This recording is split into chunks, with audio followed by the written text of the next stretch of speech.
Irreverent, entertaining, cool.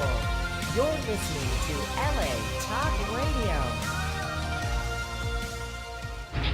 Powerhouse Paranormal Topics with the umpires of the unexplained Sheena Metal. That's right. It's Haunted Playground right here on LA Talk Radio, and I am your host, Sheena Metal. We're at hauntedplayground.com. We're, of course, at latalkradio.com. We are now in our 10th year, raging towards our 10th anniversary in February of next year. And I'm, of course, your host, Sheena Metal, and I've been at LA Talk Radio for 10 years. I started in January of 2009. I host 4 shows here at LA Talk Radio. They're all different, including my daily Sheena Metal experience, which started it all. This is my very much my spiritual, paranormal, psychic show. I started this show because I was a member of the paranormal community. And then in the middle of that, I sort of decided to acknowledge and then come out with my spiritual gifts, and then actually started calling myself a psychic. Yes, using the P word. And when we moved our time slot a few months ago, I wanted to do a new format to sort of kick up Haunted Playground. And I was putting together a group of lovely psychics that I love and adore and that I've worked with on many projects. And I'm starting a group called Lightworkers Unite. And we started doing these broadcasts, and now we do sometimes on my daily show and sometimes on my Raising the Vibration show, which is the show outreach of my nonprofit, raisingthevibration.org, or iamraisingthevibration.com. And it just became a thing. So now you can see all our past broadcasts up on my YouTube channel if you go to welightworkersunite.com. And I have this great group of lightworkers that I'm working with, and we're doing everything from auditioning for game shows to getting together for charity events to getting together for workshops, and eventually bigger and better and more things to come. But, I'm an Aries, so I'll tell you all the things that are happening that haven't happened yet, because that's what I do. So this is my wonderful friend, Shauna Grace, and she and I work together. We've traveled together. We did a conference in Dallas. We're going back there this fall, and you're amazing, my friend. But this is your first time doing one of my radio shows here at LA Talk Radio. Yes. And becoming a part of Lightworkers Unite. Absolutely. I feel so blessed and honored and grateful to be here. Although you did go to the game show edition, which was like Lightworkers Unite Mini.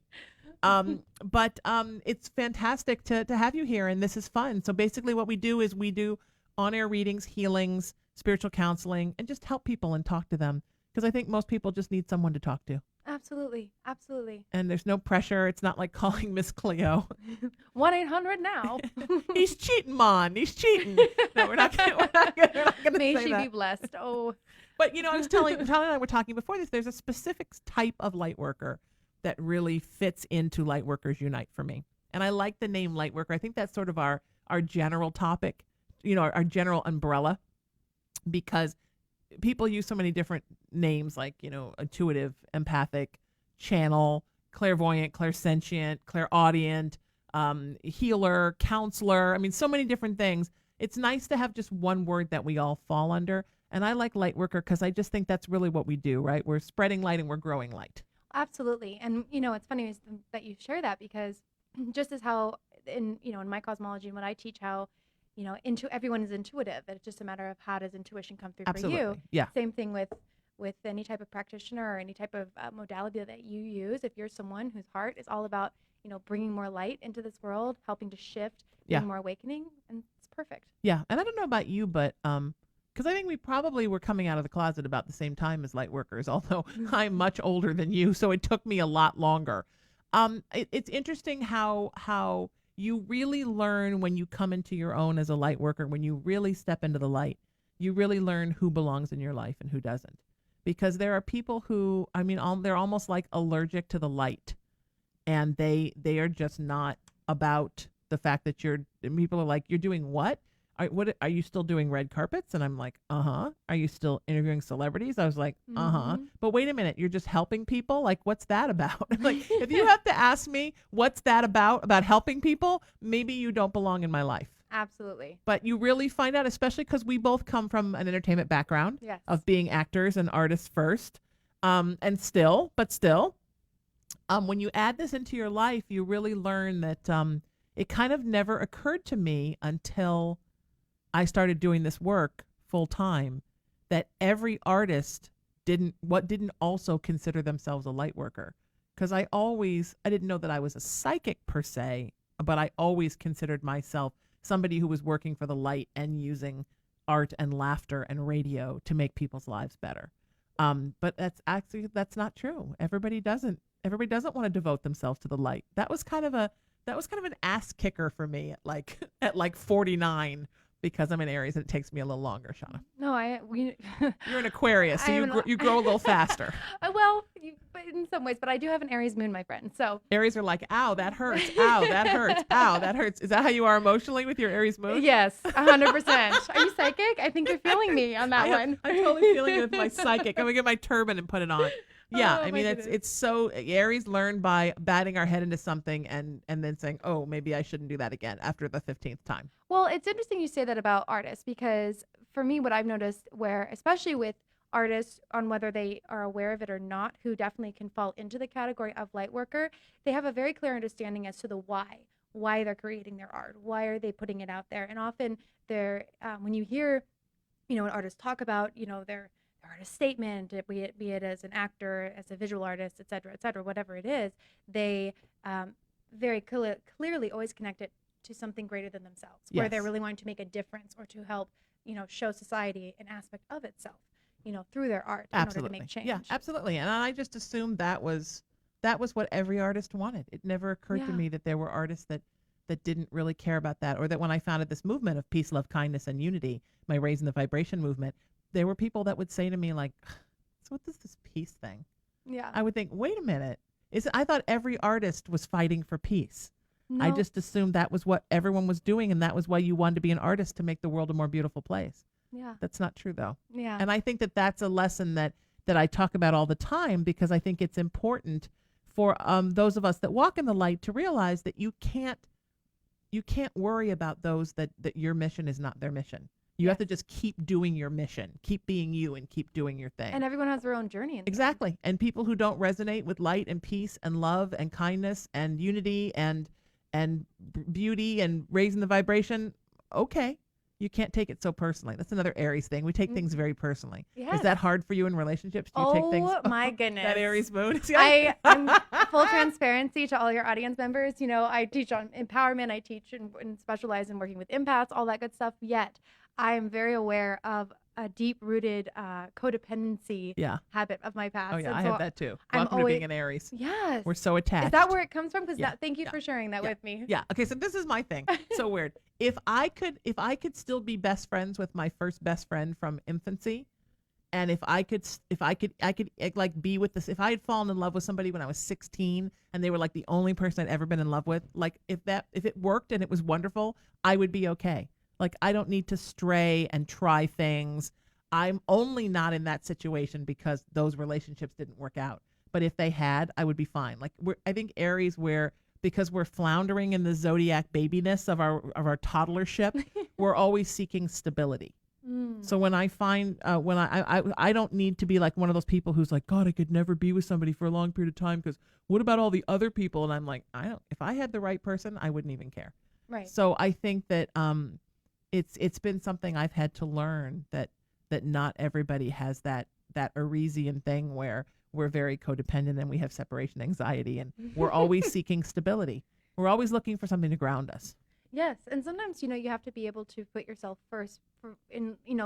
Recently, as I've been shedding my own layers and continuing to move forward in my own self growth, if you will, this old paradigm that's kind of shown itself, presented itself again. I had a pretty big revelation where, and I just want to share this really quickly, that Please. when you have dealt with codependency in the past and then it's resurfacing.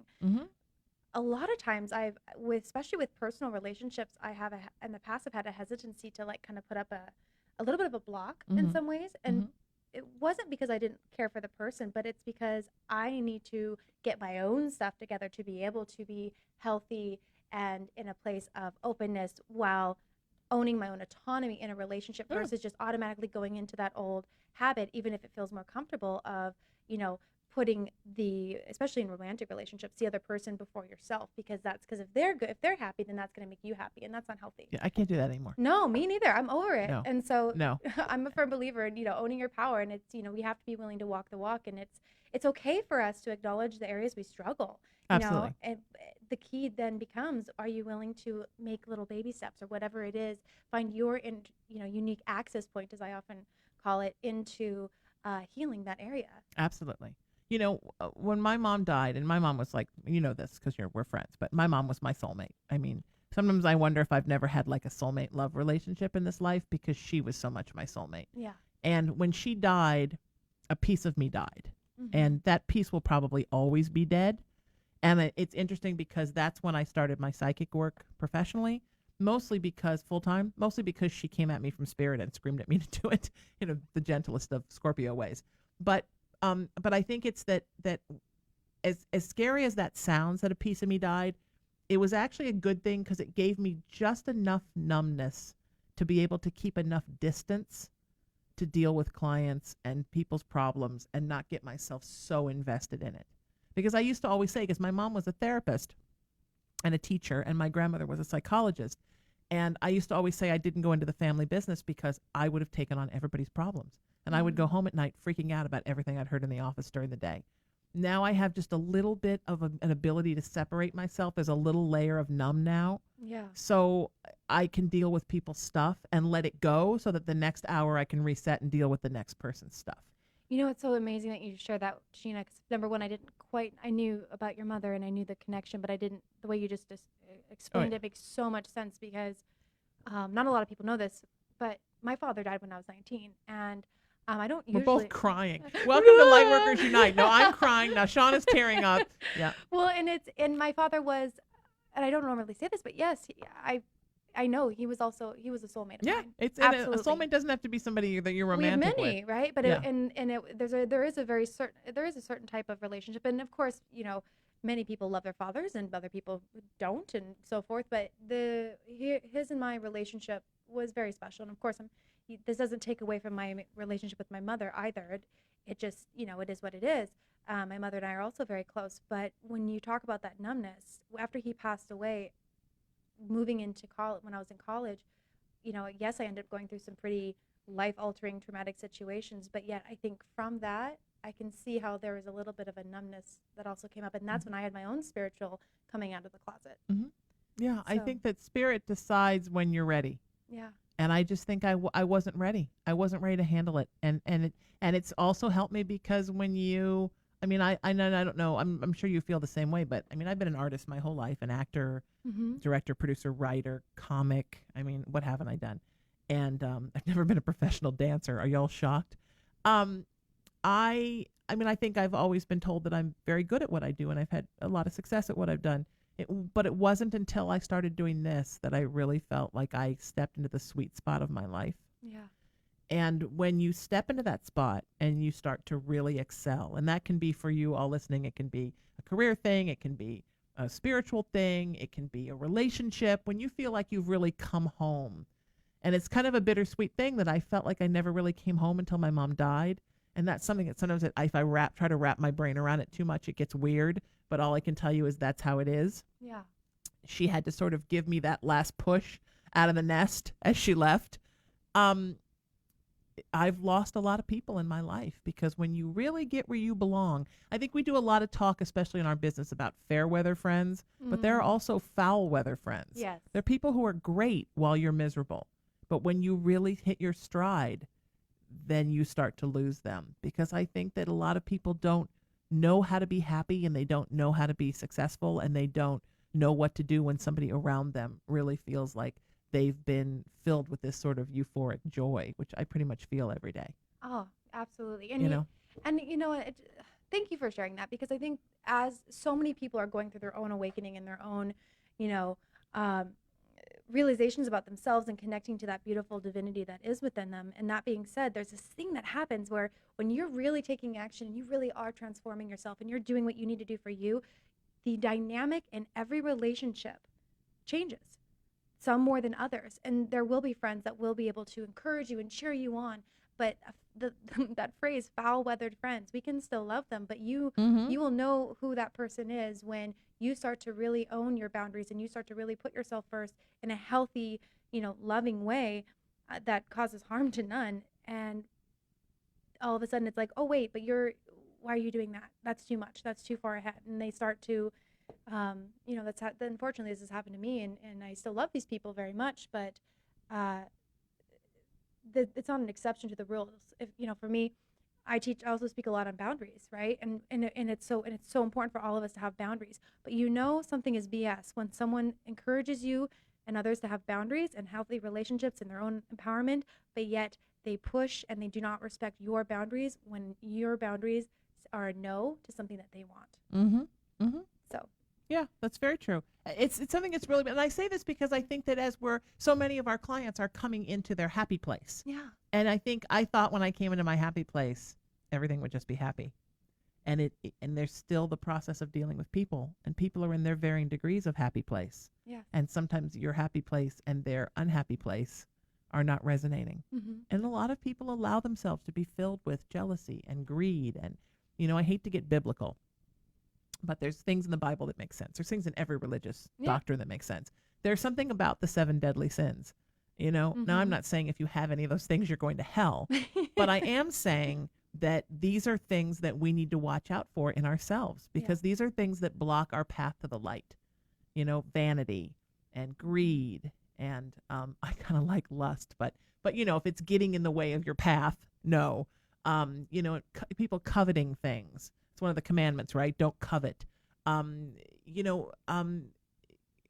violence, hurting people. I mean, all of these things are things that they're blocking your path to this euphoria of light that the universe wants you to have. Yeah. The universe wants you to live your best life. The universe doesn't want you to be hung up on dumb shit. But we allow ourselves to get in that place of getting hung up on stuff.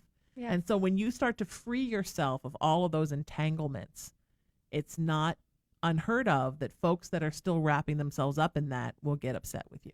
Absolutely. There is that. So anyway, well said, darling. Well thank said. you. So let's take some calls. So if you want to get on the air with us, here's how it works. You have to send me a text. See, here's my private phone. It does a short lease because it's plugged into the computer powering up.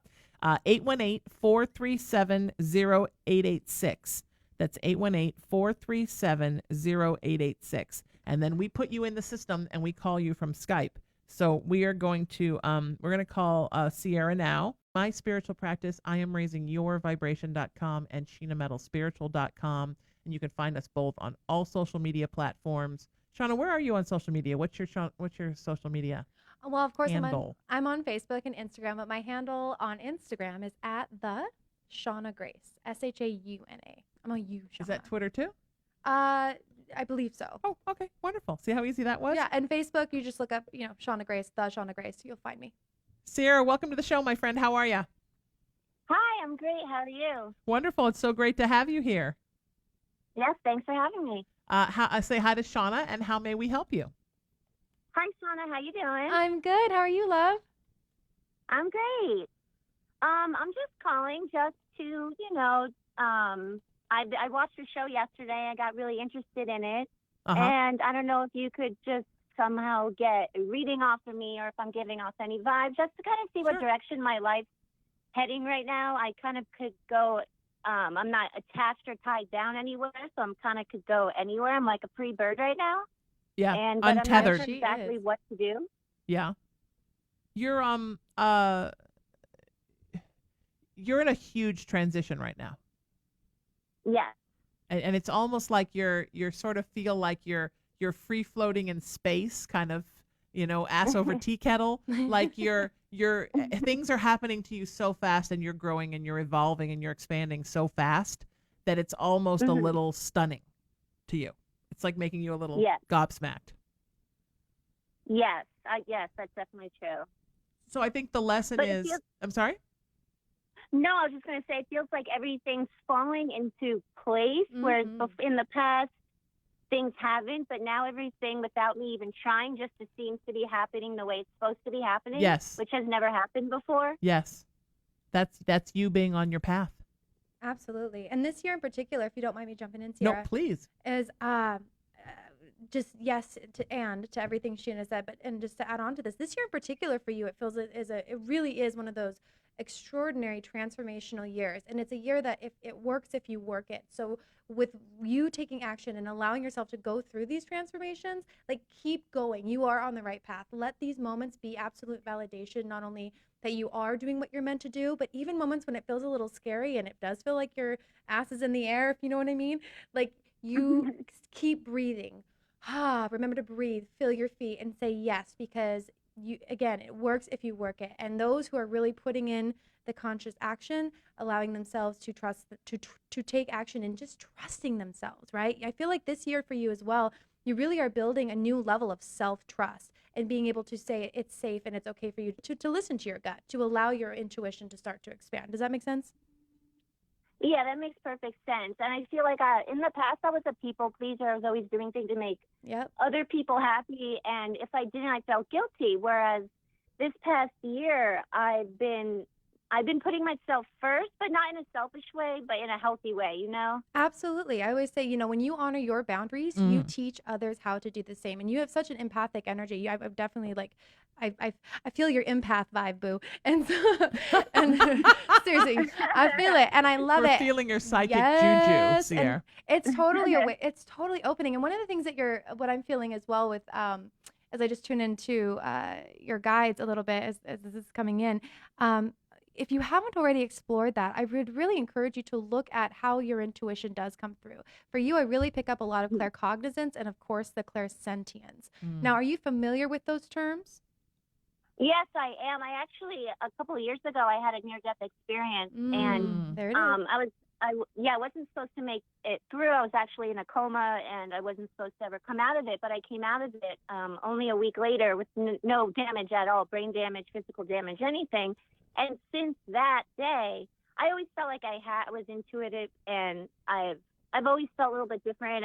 I'm really good with people's energy, but since that day, it's maxified. If you get what I mean. Oh yeah. And me too. I had one too. Yeah, I can like sense someone's energy from a mile away. Yes, scary girl. sometimes, isn't it? Sometimes you don't want to sense that. Yeah, exactly. And I don't know, maybe you can help me with this. For some reason, people who have a lot of problems, either mentally or medically, or people who are just very negative, always seem to end up in my life or are drawn to me, and that's not something I really want. I don't know if it's because I'm very open and I'm not judgmental. And an empath. I'm like a caretaker. And a healer. Yep. It's just kind of part of being a healer, sweetheart, that people who need to get healed are drawn to you the same way that, for lack of a better analogy, you know, if you were a $5,000 5,000 watt halogen bulb, there would be bugs all around you. I mean, people who need help can't stay away from you, and we have to learn as empaths to control how much of our light we let out, because we only have so much, and we have to make sure we're always recharging and remaking ours so we can continue to give to people. But some people just suck like a Hoover. Yes. Yeah. And it's and those are the ones looking for light. And that can be either people are sick physically, they're sick emotionally, they're sick spiritually. Some people are light challenged. They don't make their own light for whatever reason. Some people are just dark and they're light eaters. I mean, it's all different reasons why, you know, if somebody's drowning and you jump in to save them, and they start pushing your head under the water, that could be because they're actually trying to drown you, or it could be because they're trying not to drown and they don't know what's going on and they're pulling you down as you're trying to help them. They're all different reasons why people take too much energy from you. Yeah. Yeah. But irregardless of the reason, you need to control how much of your light you let out, because when that happens, right, Sierra, then you feel exhausted, you feel drained, you know, you're tired for a couple of days. You feel kind of mentally cloudy sometimes, because just like you need enough oxygen and enough blood for your brain to be able to function, you need enough chi, enough light for your brain to be able to function too. May I? Please. Sierra, how is the question, right? I totally felt you. And can I, Sierra, if it's cool with you, I'd love to give you a couple tips and tools. And for anyone else listening who struggles with this, I think these are just a couple really clean and clear things that you can utilize and access if it resonates with you, to really start to hone your light and to be able to what I often say is find your own autonomy. And so you have conscious choice in where and when and how you allow your energy to be shared. Are you down? Yes. Awesome. Yay. Okay. Yay, I'm so excited. So couple of things, and before I share that with you too, and for anyone else listening out there besides you, Sierra, it, as an empath, this really is a gift. It is, so often it can feel like at times almost like a curse, because it feels like you're always being drained. And like, a lot of my clients and who are empaths and people who are wanting to, somehow find a way to get a handle on it and use it in the form of service, feel so stuck, like it's a burden. That was a huge part of my life growing up. But in truth, my love, having this sensitivity allows you to create impact and to make a difference in people's lives that is so unbelievably extraordinary. And it gives you a higher level of resonance, or think of it like imagine you have a little beacon or a little antenna on just above your head, where you can tune into certain frequencies that the average person, right, doesn't necessarily see or feel firsthand. You have that gift, so that's going to give you an edge compared to people who maybe don't want to, or don't already have that natural sensitivity. You follow? Okay. Yes.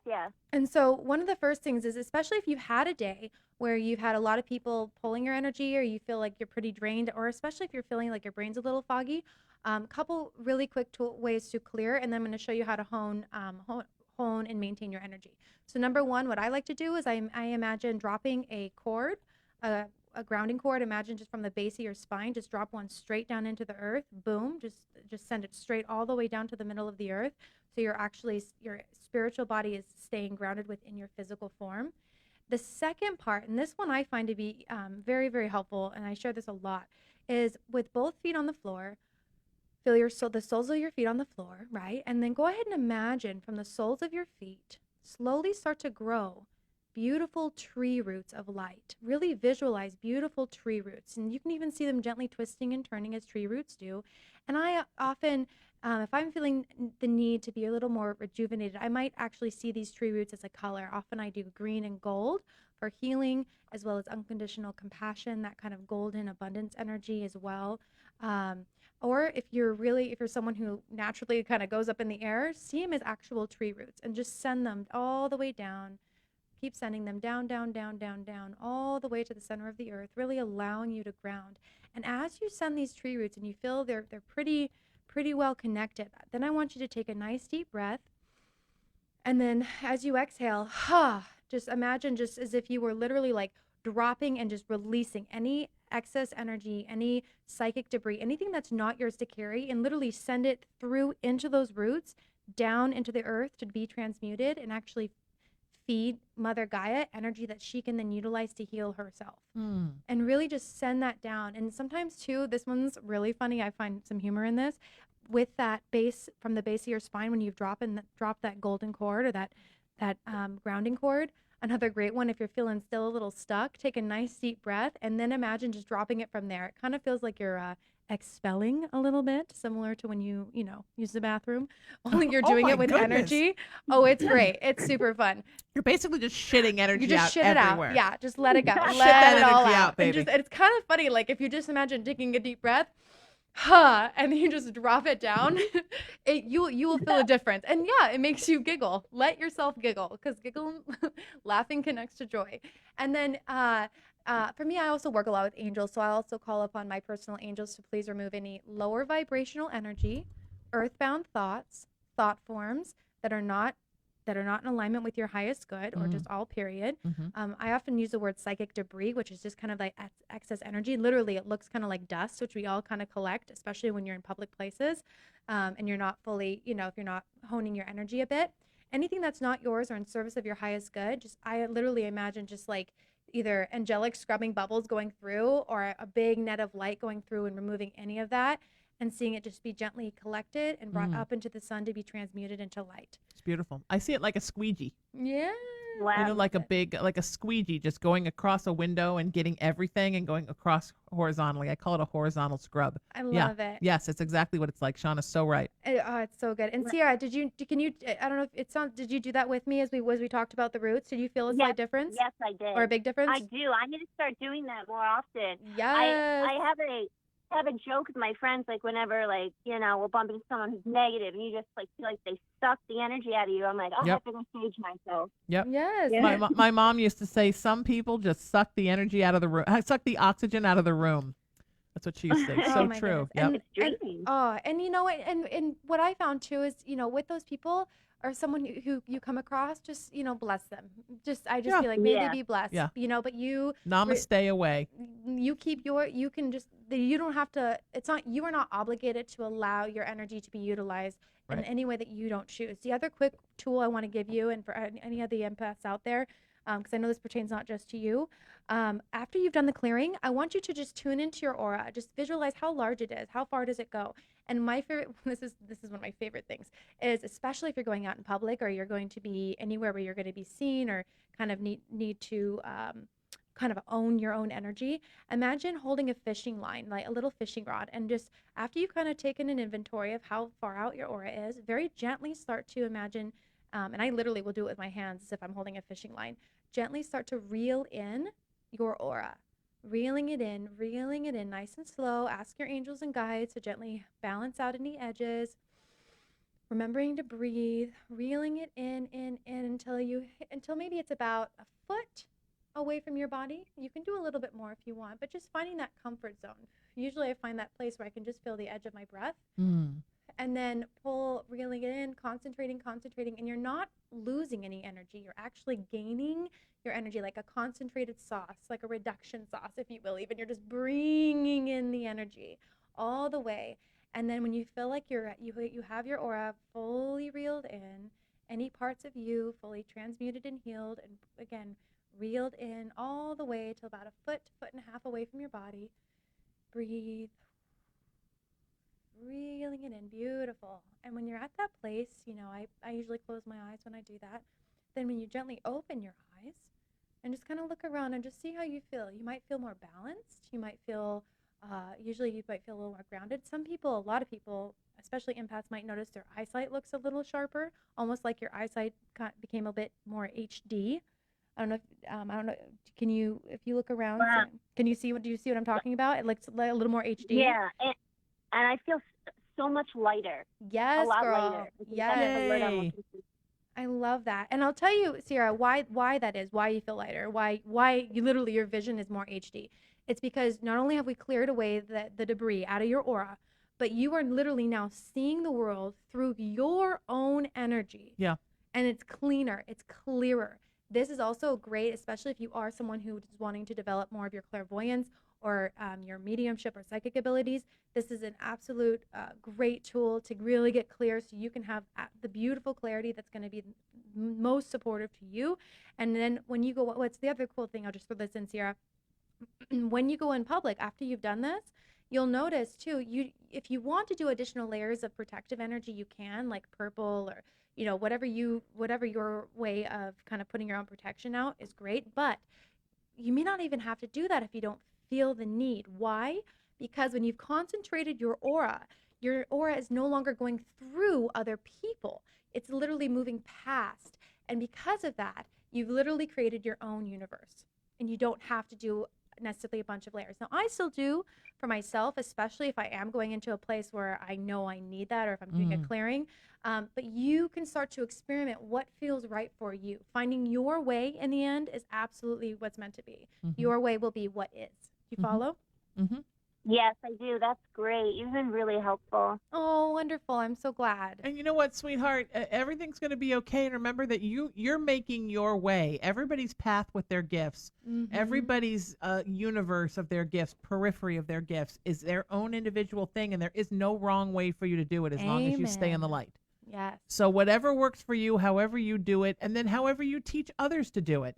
There's no right way. There's no wrong way. If people are getting help, then it's happening the right way. So I think with you, a key thing, honey, is for you to have that confidence in you that you're doing it the right way. Because I feel like you can sort of you can sort of, waffle there where you think sometimes, well, am I doing this right? Am I doing the right thing for people? Am I doing what I'm supposed to be doing? And if you feel in your heart like you're doing what's right, then you're doing what's right. Exactly. Okay. Does that make sense? That makes perfect sense. Yeah. So you don't have to, you need more confidence in you, more faith in you, and for you to believe in you the way that we believe in you. Because you got this, girl. Oh, thank you. Yeah. Oh, thank you. You totally got it. Please stay in touch with us, sweetie. We love you, and we want to hear Please how you're do. doing, and you take care of you. And thank you for being the first caller today, because I know the first caller is always the hard caller to be. So we so appreciate that, and we appreciate you, and thank you so much. And that's how it works, Shauna. We just rinse and repeat. I love it. We do that for the rest of the show. So we're going to get Anya on the phone, and I hope I said that right. And if I didn't, she can correct me, because, sometimes name pronunciation is not my forte. So we just call you, and it's this easy. You can tell this is the first I've talked today. My voice is a little like, I talk so much that when I don't have to talk at home, I talk to no one, the cat, and I just communicate with telepathy. Welcome to the show, my friend. Is it Anya? Yes. Oh, Hi. good. Hi. It's great to have you here. Say hi to Shauna, and how may we help you? Hi, Shauna. Hey. Thank you for having me. My pleasure.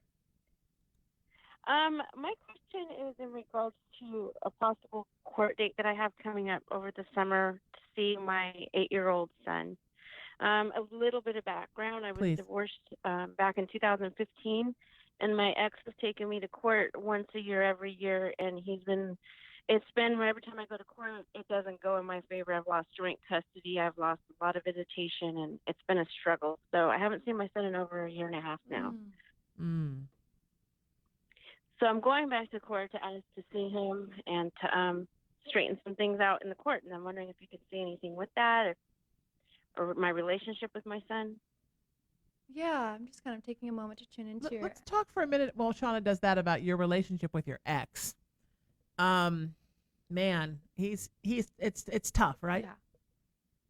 Yeah. Yeah, so I just totally disengaged about a year ago from, communication with him because it was so difficult. So much toxicity. Regarding my son. So Yeah. I've been sending presents in the mail to my son now. I don't really call to even talk to my son because it's been so difficult to try to communicate with him. Yeah, and he yeah. just really wants me to have nothing to do with my son. Yeah, and pretty much when the relationship was over, he just thought, okay, well, I'll just take the kid now, and you can just have nothing. And, right. And he has. I do live out of state. Well, I'm sorry. I also do live out of state as well. I'm sorry. She also lives out of state. We live in different states. Out of state. Yes, and he right, and he's managed to get a very tenacious attorney, and is sort of using the court system against you. And I'm so sorry about that. Yeah. And it's really just an emotional vendetta. It has nothing to do with your son.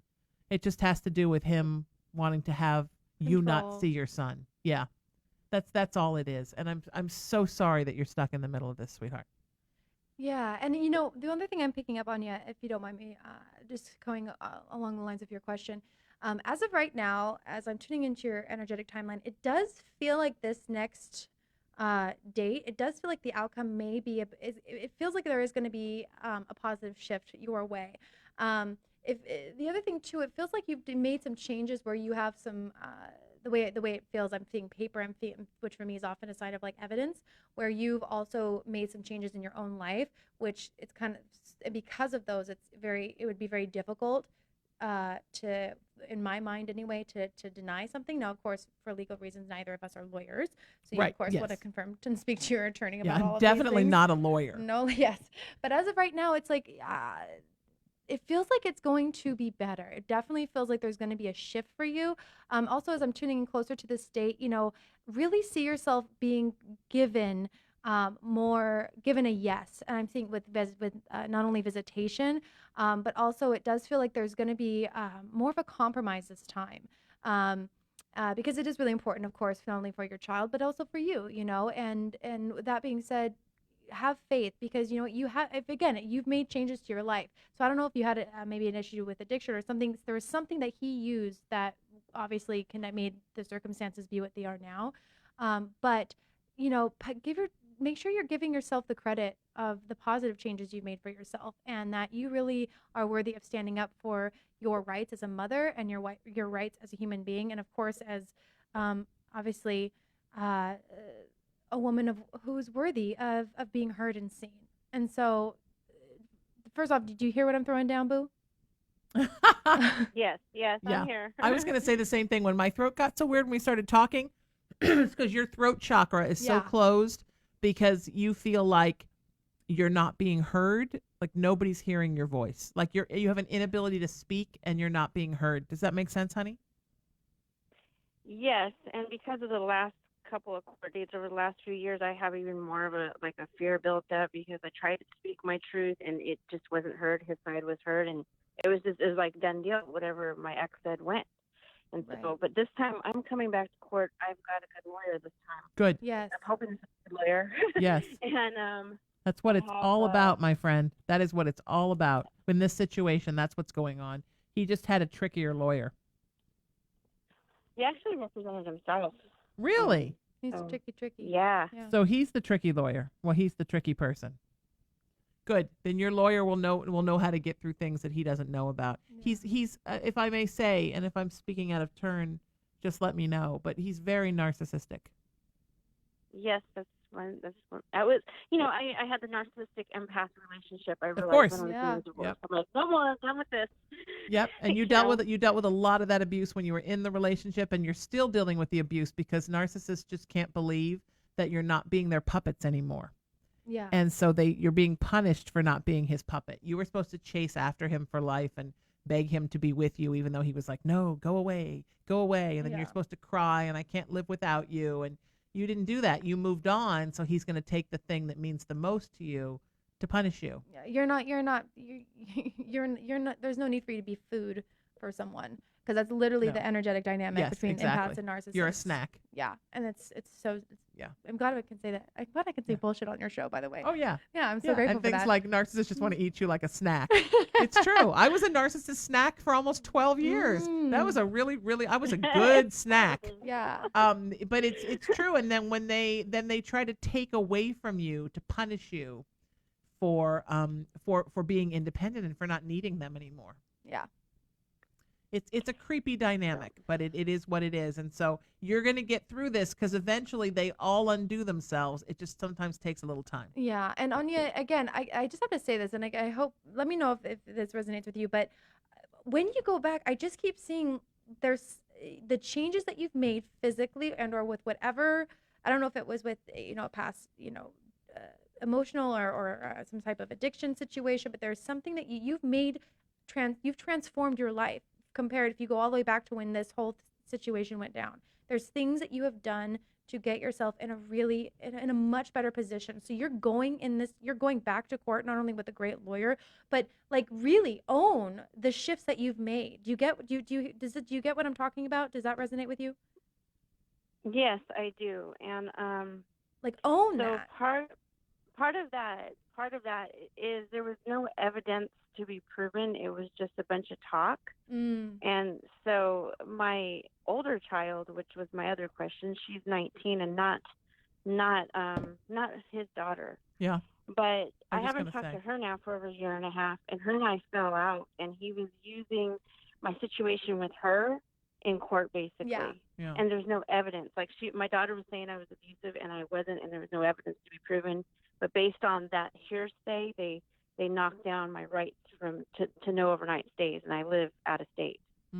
So I just disengaged and got my life more structured and more together. I have a stable work, stable place, and nothing has come between my daughter and I, but she still hasn't spoke to me. Yeah, she has she has a bit of that narcissism in her too. Yeah. And oftentimes narcissists travel in packs. They resonate with each other and they travel together. And sometimes somebody who is very narcissistic will resonate with somebody else. There's something in his energy that resonates with her energy. And it made her in some respects, want to align with him. And in some respects, just completely bamboozled in buying the snake oil that he's selling. It's a combination of the two with her. even if she was not involved, even in the court per se, that energy, because he was also the one talking, there is that resonance. And, Right. and it feels like there's,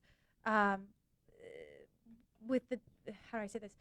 Holding on to the anger or the past, when someone doesn't know how to process what was versus fact, or like the way they perceive the story or the situation from what actually occurred, it can be very difficult when you haven't really had that conversation, or just kind of learning how to do that for yourself in your own way. Or, there's so many different modalities to start to, unwind some of the old painful points from our past. Sure. It's very easy to hold on to that. And right now with where your daughter is, it just feels like the anger and the resentment from whatever went down in the past, from in her perception, that's something that she doesn't quite know how to process yet. But I feel like I wouldn't give up hope. I think there is definitely going to be some positive shifts. She right now is on her own journey.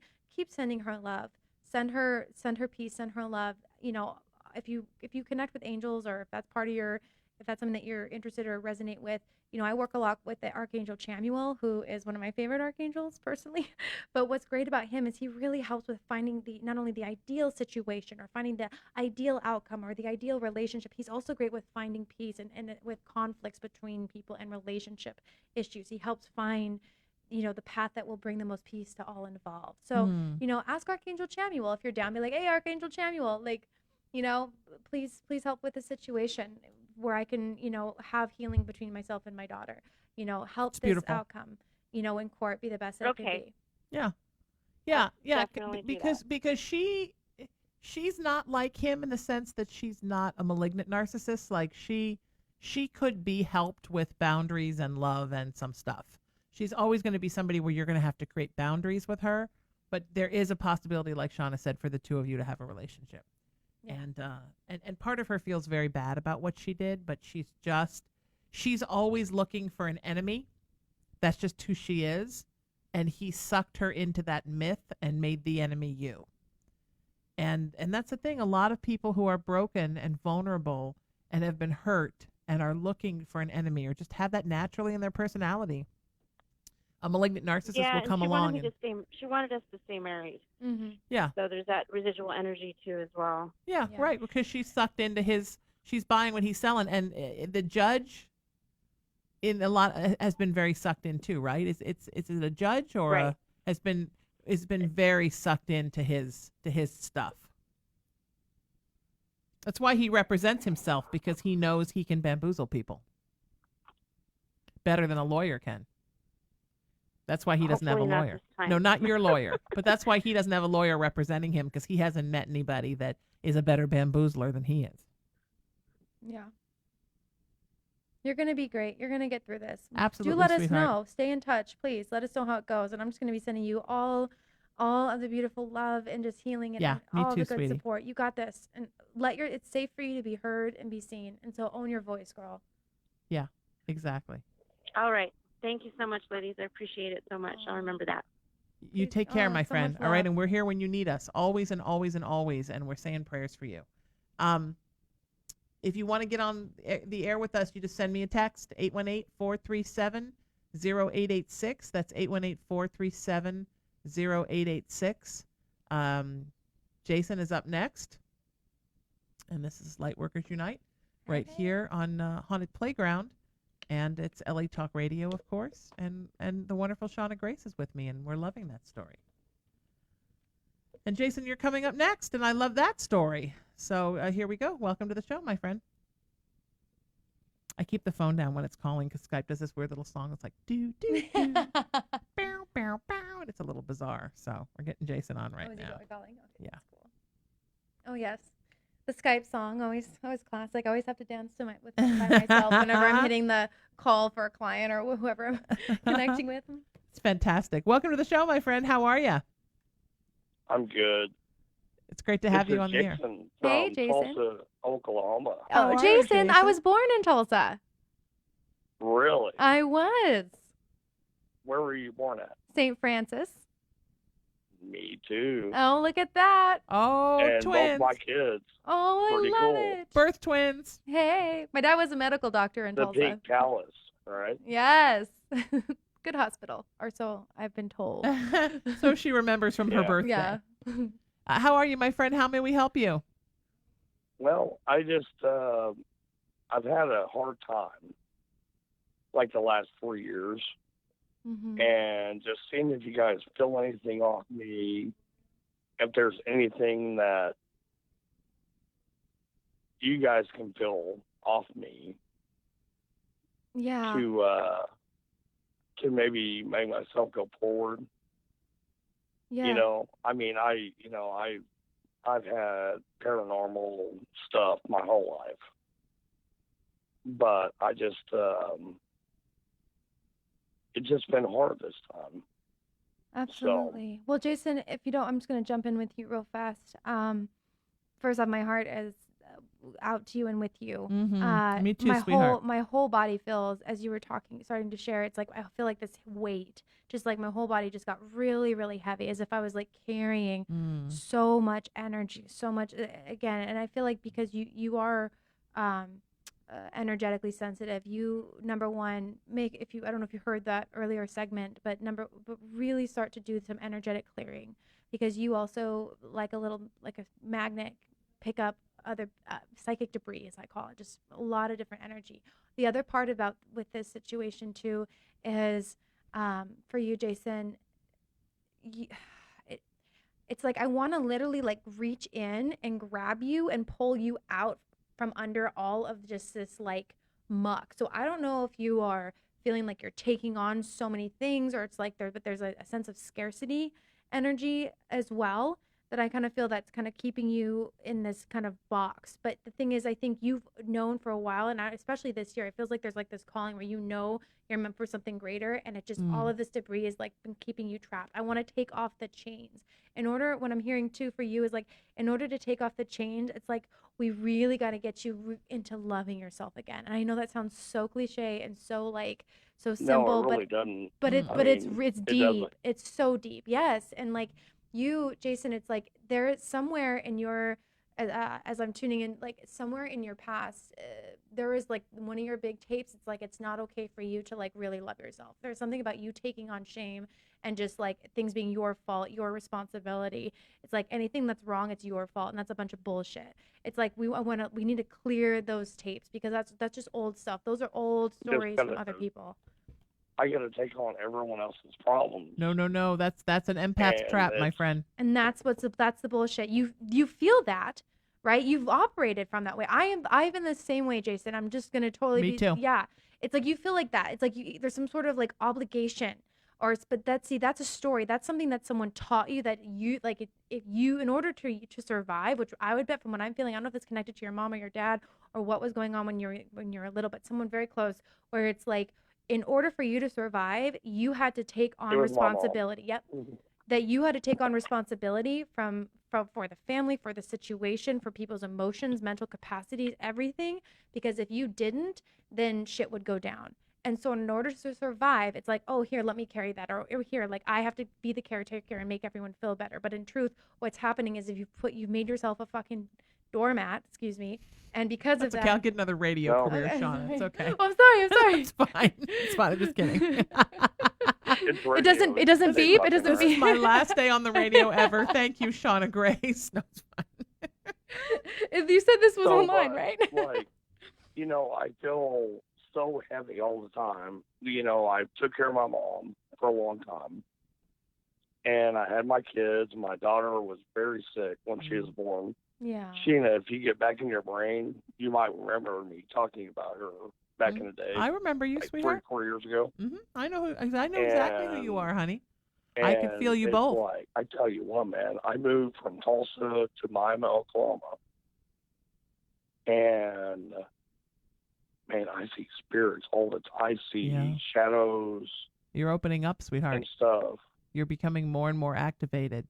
But tell me about the relationship with your ex, because the relationship with your mother and the relationship with your ex are very similar, right? Mm-hmm. Yeah. Yep. Both. Very similar. Both women who are very like over demanding, like critical. Very take and no give. Yes. Right. Takey. Good way to right. put it. Sucking like a Hoover. Yeah. Yes, exactly. And and very critical of you, and making you feel like every bit of pain inside of them was your fault. And that's true. and is I, yeah. I remarried, and my ex, like my wife, is not like that. Good. She's an empath. Yeah.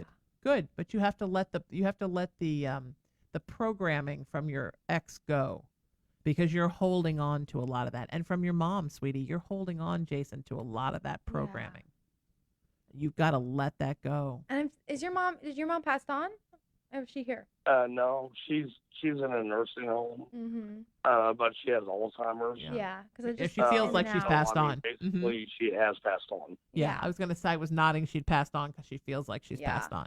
That's very common with Alzheimer's. And, Not the same woman. And she can't hurt you anymore because she doesn't remember any of that. But she will be reminded when she passes. So she has to deal with what she did and make herself accountable to the universe after she passes. And your ex is, the best thing about your ex is that she's gone. So you need to let her go. You need to let them both go, love, because you feel like you're dragging chains. Well, my ex actually left me for another man. Good. But good. That's the best thing that ever happened to you. I have 2 kids, and she moved them to Minnesota, and I live in Oklahoma. Great. That's And all it's good. Ongoing custody thing and all that, and it just weighs so much. We were talking to Anya about this is what they will get into if you allow them to get into this, sweetheart. You can't do it. You have to let them go energetically. I know it's hard because the custody thing continues, but you have to find a way to let them go energetically, because you feel, sweetheart, like you are dragging chains that are attached to cement bricks everywhere you go. There is such a heaviness to you, love. I do. You are taking everything with you. So there's a couple things. First of all, you have to seriously, it's spiritual enema time. You need to purge your mom, and you need to purge your ex, and you need to remember that what narcissists do is their business. It's their problem. The things they say to you are the things they think about themselves, because your eyes are mirrors. People see others, they see a reflection of themselves. So when someone is being critical and telling you you're not good enough and you're not doing it right and it's all your fault and I was happy till you came along, you have to remember that's what they're saying about themselves. It's not what they're saying about you. They don't know anything outside of themselves because they're narcissists. They look in the pond and they only see themselves. So you have to stop taking responsibility for somebody else's pain and somebody else's problems. So those both need to go. And then, love, you need to learn how to let go of all of the energies that you're acquiring, because you are so empathic. Because you're picking up from the living, you're picking up from the dead, you're picking up residual energy, you're picking up residual hauntings from locations. You are sucking all of that energy in, sweetheart. And everywhere I go, I feel it. Right, and you're letting none of it go. You're like a man who hasn't had a bowel movement in 2 years. Can you imagine what it would feel like if you hadn't had a bowel movement in 2 years? That's a real thing. It is a real thing. I don't think you can go 2 years because I think you'll die. I'm not going to curse right now, but I poop like 3 times a day, so. Oh, she's not talking about physical. No. Energetic. Energetic. I'm just joking. I'm joking. So the goal I love it, though. The goal is for us to energetically poop that much. That's the goal, Jason. Yes, anything, sweetheart. My wife is a widow. My current wife is a widow. And he's starting to come through more and more. Yeah. It's only when I'm impaired, quotation marks. Yeah. And it's kind of freaking her out a little bit. Are you channeling for him? How do I control that? Well, first off, are you sharing messages from him to her, and is that what's freaking her out, or are you just acknowledging that you're seeing him? Okay. A little bit, and it's getting too personal, stuff I wouldn't know because I wasn't around. Right. But it's weird because it's I just get in this thing. And Yeah. then all of a sudden I start spurting stuff out, and then I don't remember it. Okay. She's like, how the hell do you know So, that? so what I'm hearing, know? Jason, from you as well, you're definitely a trans medium. Yeah. Congratulations. Yeah. I'm shaking your hand, my fellow Oklahoman. You are a trans medium. Welcome to the club. No. It's a great Come on over. day to be alive. Crossover children, all are welcome. Oh my goodness. So, with that being said, as a trans medium, that's also why you're having some kind of, you're not only channeling, but it's almost like they're kind of bombarding, very much so, kind of being like, oh, I'm just gonna actually come all the way through, and because your opening is so so I'm just saying so wide, like it's like your little conduit antenna, which on the plus side can make you an extraordinary medium and do amazing work in this life if that's what you're called to do. But on the other hand, really owning your boundaries. And the thing, and how ironic is it that we're talking about taking back your power and letting go of everything that's not yours to carry, letting go of the responsibilities that are not yours. And in order to do that, as a medium, you have to really be able to own and like maintain your boundary. Boundaries are absolute key. Otherwise, you will be woken up every freaking night from like 2 to 4 or whatever is going on. So I sleep like 4 hours a night. Yeah, and that's not okay. I come outside to smoke, and I see the old guy across the street. Right. Walking across the yard into his porch, and he's been dead for like 8 years. Totally. And I didn't even live here. So, So, Jason, I'm going to give you some tools that I find to be really helpful as a trans medium that will help if you let yourself, like literally, I want you to write these down and put them someplace that you're going to see them every day, or someplace that it's like when you need that reminder until it's like second nature. Perfect. Get that pen and paper, boo. All right, here we go. So, number one, when you see, a spirit such as the old gentleman that at night crossing the way, number one, pray for him. Just send a prayer. Ask the angels to help support that being to cross over if that's what they're meant to do, or help them if they are stuck to help move on. Now, some don't want to move on, and that's their own free will choice. But give the responsibility first off to the angels or to God, whatever your cosmology is, to help support that situation, right? So you're number one, not taking on the responsibility. Secondly, whatever your cosmology is, if you're Christian based, if you're just spiritual, if you connect with angels or your guides, whatever your higher power is, and however you view like your personal support, your support team, or your posse, as I often say, ask them and make clear boundaries. Be like, hey, I need to be able to sleep to be able to function normally. So stores closed when I fall asleep tonight at 11 or whatever your bedtime is, and make it clear the only time you should be woken up by a spirit, that's unless it's absolutely in the service of your highest and best good, is, which this kind of connects to that, is if it is a matter of safety. Fire, danger, Will Robertson. Those situations, then yeah, you can be woken up. Fire. Right, exactly. Like otherwise, like that's your time. Boundary. Also, I keep having to address, I don't know, I know, Sheena, I don't think you mentioned this, but I am a medical intuitive as well as part of my work. Oh, yes, I should have mentioned that. Oh, it's okay. Oh, everybody, Shauna's a medical intuitive. No, I did. No, good job. That was beautiful. Okay. Thank you so much. And so I'm being drawn to your physical form. And yes. And again, I am not a medical doctor. I'm just perceiving what it is that I'm picking up. And so you can take the appropriate action, and I would recommend connecting with your medical practitioner to support you on this. All of that being said, Jason, number one, I'm getting some type of I'm just trying to put my finger on it. It's like I'm picking up on definitely some nutrient issues. So I don't know what your current diet is, but I'm seeing there's, and again, the image I'm getting is green. So it's a lot of the vitamins and minerals in green. So I'm seeing specifically kale. So I don't know what the main key components in that, but definitely we need to up the greens. And again, it feels like the minerals. There's something about the minerals as well for you that I'm definitely encouraging to do. Now your water uptake. Oh, go ahead, Sheena. If I may, there's also a huge heaviness in your chest. Thank you. And remember, when you're an empath, that sometimes your heart breaks until your heart breaks.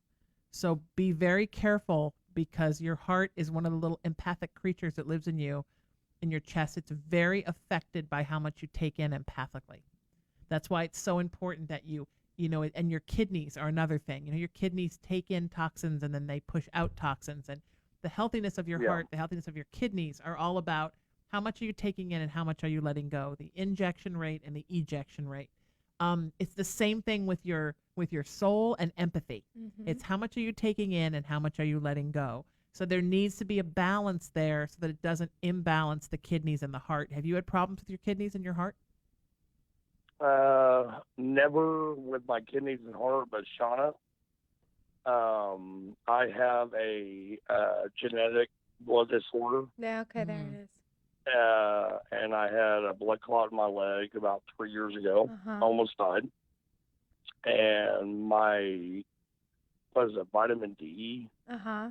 and iron was very low. Do you know what your levels are now? Not recently, but I've been taking my Supplements. vitamins. Beautiful.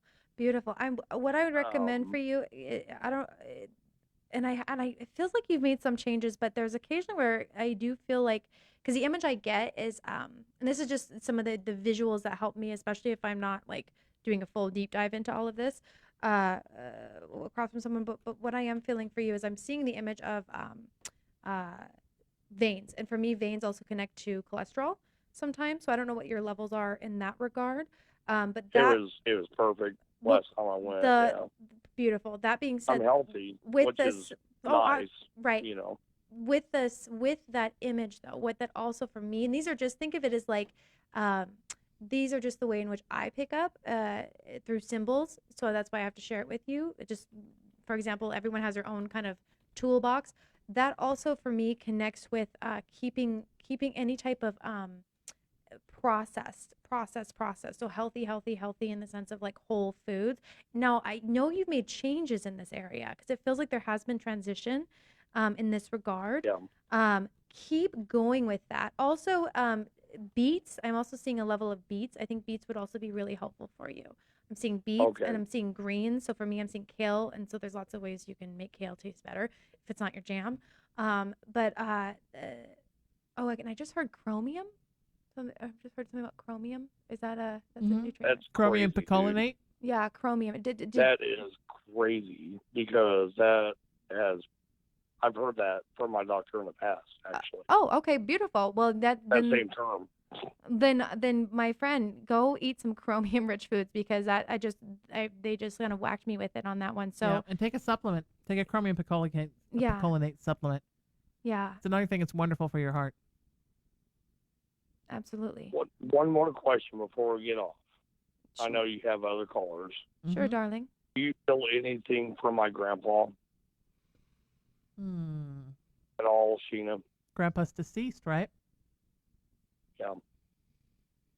8 years ago. I'm seeing a connection between your hearts, you and Grandpa. There's definitely this heart connection. Honey, Grandpa is so worried about how much you're taking on. Yeah. And Grandpa is saying, you need to let things go because he doesn't want you to be hurt by the fact that you take too much in. Does that make sense? Yeah. Yeah. Give yourself a break. You don't have to hold up the entire family. You're not responsible for everyone's happiness. Was that a thing with him that he felt he was responsible for everyone's happiness? No, he had Alzheimer's like my mom does. No, but what about before he had Alzheimer's? And I kind of took on after he got that. Sure. But what about... Took care of Grandma and then my mom. Right. What about before he had Alzheimer's? No, not really. Not really, honestly. I mean, he hauled trash his whole life. He was very physical, you know. Yeah. And when he wasn't physical anymore, I guess I kind of did take on the taking out trash, stuff he used to do. But yeah, it's so interesting too as you're sharing. I'm just getting something about my wrist. But he wasn't somebody who felt very responsible for his family and like he had to take care of and provide for his family. My grandpa, it was all work. That's what she's referring to. I think you're talking my dad, actually. Like he felt no responsibility for no one. Right, but your grandfather. No, Here's no, the no. thing. I'm saying did feel responsibility, not none. Yes. I'm sorry, I didn't hear you. That's okay. Who is the one who felt responsible for the family?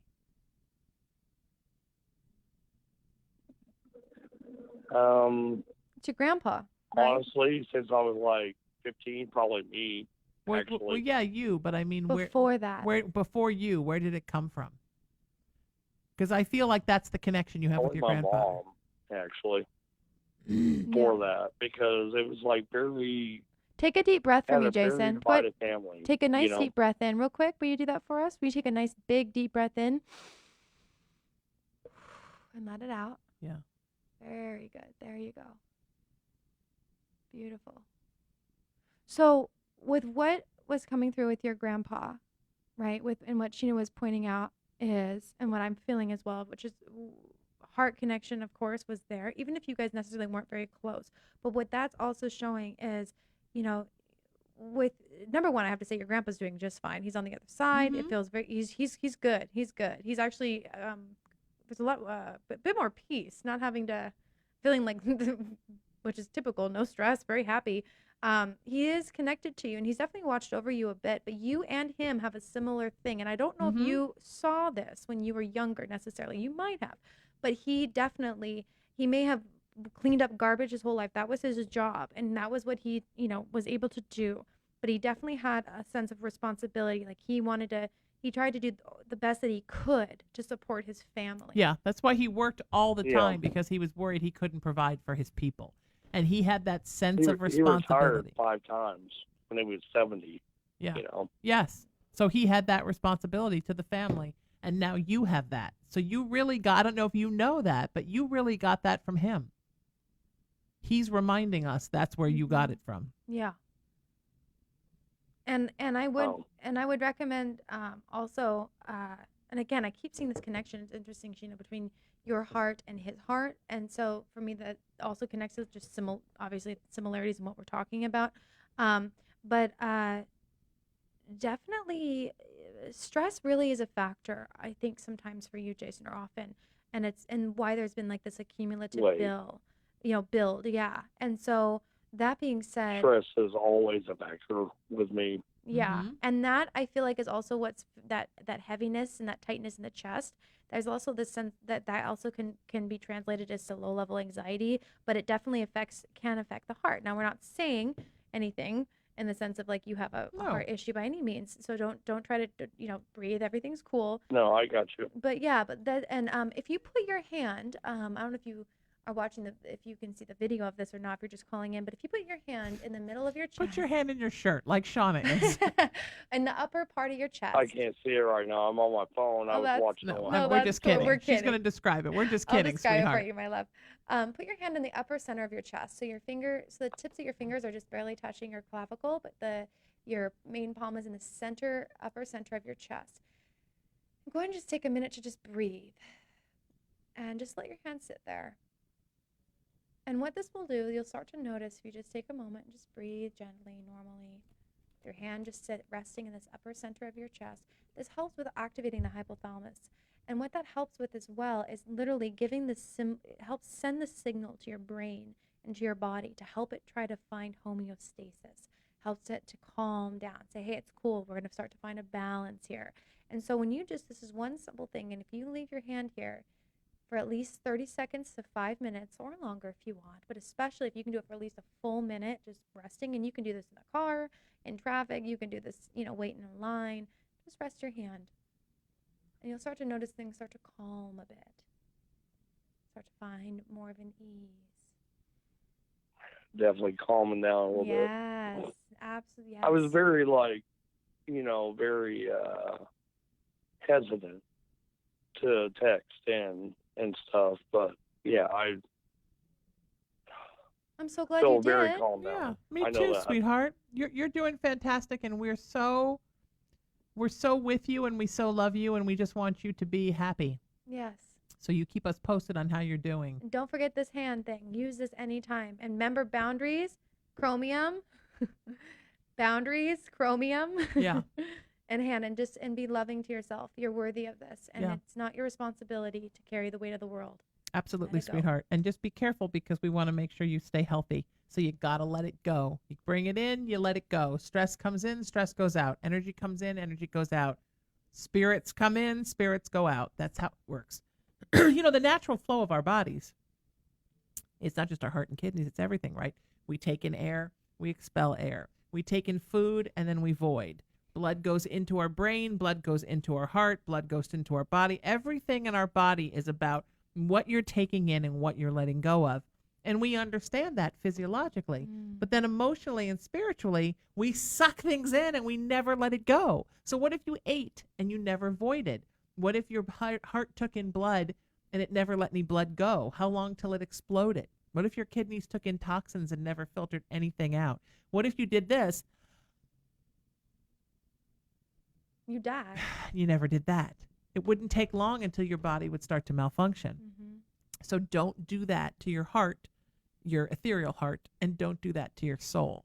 It's the same thing. Stuff comes in, stuff goes out. I know it's hard for people, but it's important that you understand that that's how it works. So, all right, so we're going to get Tanya on the phone. Shauna Grace is here with me. Isn't she fantastic? This is fantastic. I'm not even near, we're not even close to the list. Oh. I'm still putting people in. So we're getting through a little bit of time, and I know some of you are waiting from last night, and some of you are just waiting and just have been waiting, and we're so happy we can get so many of you in. Are we doing good? Is there anybody we need to particularly take, Shauna?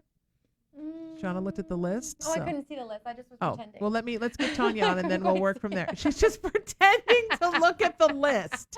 No, because you have the darkness, so it's protecting. like, oh wait, can I see it? No, I can't see it. So I'm just like pretending to look at the list. All right, here we go. Let's get Tanya on. Hey, Tanya. She's not there yet. just Right now, kidding. it's the Skype song. Boo, boo, boo. Beep, beep, beep. All right. If you want to get on live with us, send me a text, 818-437-0886. That's 818-437-0886. Oh, are we not going to get Tanya? Are we going to get voicemail? We're getting ringing. I'm actually listening to the ringing right now. This is fun. I wonder if we're going to miss her. I should have sent her a text. Tanya? Yes, Welcome to the show. How are you, my friend? I am fantastic. How are you, ladies? Wonderful. It's so Great. great to hear your voice. Say hi to Shauna, and how may we help you?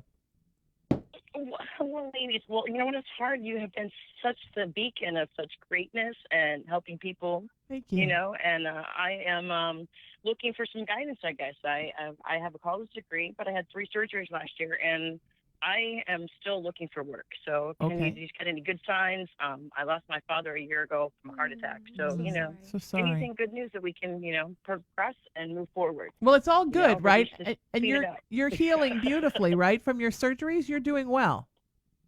Yes, they said I was the youngest person with the things that I needed to do. I got brand new knees. So yes, I am healing, but it's not, you know, forward progression. I'm not 100%, but you know, Okay. I'm definitely better than I was before. All right, it's good to have new knees. I have old Yeah. knees, and they're not working that great right now. So I understand. Well, then you might, and seriously, you'll feel much better if you get it done.